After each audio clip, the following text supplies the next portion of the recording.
அந்த share updation அது சொன்னல, என்னோடய பாட்டிக்கு செக் பண்ணேன் நான். அவங்க அப்டேட் பண்ணியிருந்தாங்க. அவங்களுக்கு வந்து வீட்டுக்கே வந்து ஃபார்ம் கொடுத்தாங்க. ஸோ அவங்க அப்டேட் பண்ணதில் அவங்களுக்கு வந்து லிஸ்ட்டு வந்து வந்துச்சு பேர். இப்போ நான் வந்து அப்டேட் பண்ணேன், எனக்கு ஃபார்மே கொடுக்கல. ஸோ நாங்கள் லொக்கேஷன் சேஞ்ச் பண்ணிட்டோம். ஃபஸ்ட்டு நாங்கள் வந்து ஆர்கே நகரில் இருந்தோம், இப்போ வந்து திருவொற்றியூரில். நான் ஆர்கே நகரில் 3 டைம்ஸ், ஆமாம் 3 டைம்ஸ் வந்து ஓட்டு போட்டிருக்கேன்னு நினைக்கிறேன். ஆமாம், ஏன்னா அங்கே ரீஎலெக்ஷனாக வந்தது, அங்கெல்லாம் ஓட்டு போட்டிருக்கேன். பட் இந்த டைம் வந்து என்ன பண்ணுறதுன்னு தெரில. இப்போ வந்து புதுசாக 4 லட்சம் பேர் வந்து நேம் இன்க்ளூட் பண்ணுங்கள் அப்படி சொல்லிட்டு அப்ளை பண்ணியிருக்காங்க போல். ஸோ முகாமில் அப்ளை பண்ணியிருக்காங்க போல். அந்த முகாம்லாம் எங்கே இருக்குன்னு தெரில.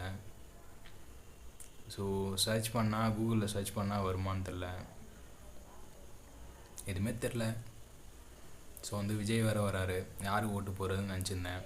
கடைசியில் பார்த்தா ஓட்டர் ஐடியே இல்லை, ஓட்டர் ஐடியே தூக்கிட்டாங்க. ஓட்டர் ஐடி இருந்தால் தான் நாங்கள் ஓட்டு போட முடியும். சரிங்க, பார்ப்போம். மே மந்தில் எலெக்ஷன் வந்துடும், கண்டிப்பாக ஓட் போடுங்க. உங்களுக்கு பிடிச்சவனுக்கே ஓட் போடுங்க.